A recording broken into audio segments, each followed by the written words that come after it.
அன்பர்களே, ஐயப்பன் சன்னிதானம் என்கின்ற இந்த நிகழ்ச்சியில் இன்று நாம் தரிசிக்க இருப்பது நாகர்கோயில் மாவட்டம் கடுக்கரையில் அமைந்துள்ள ஐயப்பனின் சன்னிதானம்.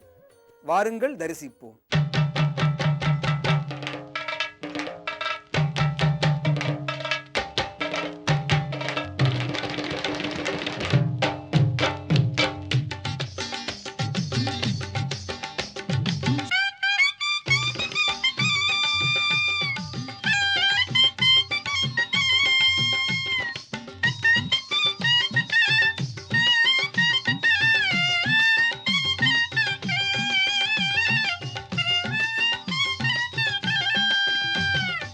இந்த ஐயப்பனின் சன்னிதானத்தை பார்க்கிற பொழுது சபரிமலையிலே எழுந்தருளி இருக்கக்கூடிய ஐயனின் நினைவு நமக்கு கட்டாயம் வரும். எப்படி சபரிமலையிலே ஐயப்பன் பல மலைகளுக்கு நடுவே அழகாய் வீற்றிருக்கிறானோ, அதை போலத்தான் இந்த திருக்கோயிலில் ஐயன் மிக அழகாக அரசாட்சி செய்து கொண்டிருக்கிறான்.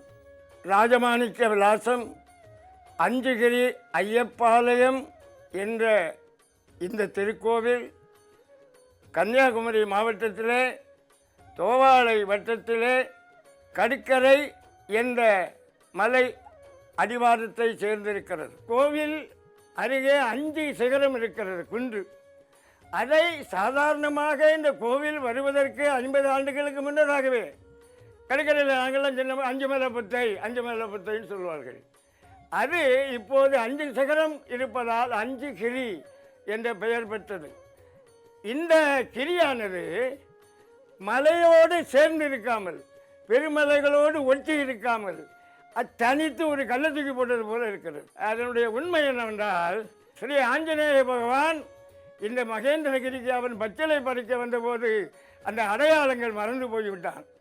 ஆகவே அடையாளம் தெரியவில்லையே, மலையவே தூக்கிட்டு போவோம், அவர்கள் பறித்து கொள்ளட்டும் என்று அதை தோளிலே தூக்கி அவன் பறந்து வருகின்ற போது அதிலே ஒரு துண்டு தெரித்து கீழே விழுந்தது என்றும், அதுவே இந்த 5 கிரியாக இப்போது வர்ணமிக்கிறது என்றும் புராணங்கள் சொல்லும்.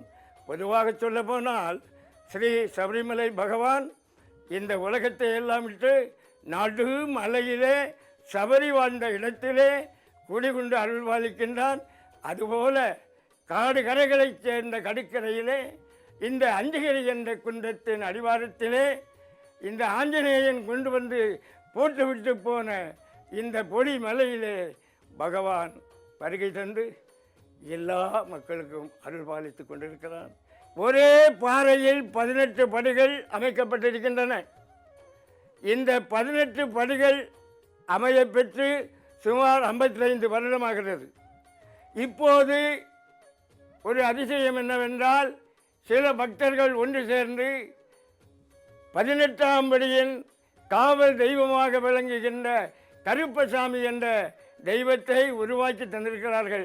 இந்த திருக்கோவிலிலே விளங்குகின்ற மூலவரான ஸ்ரீ ஐயப்ப பகவானை திருவனந்தபுரம் நெதர்லாந்து ஸ்டுடியோ அதிபரும் டைரக்டருமான பி சுப்பிரமணியம் அவர்கள் பெருத்த பக்தியோடு அன்போடு சபரிமலை தெய்வத்தை போலவே அதே அசையில் வாழ்த்து இங்கே அனுப்பினார்கள்.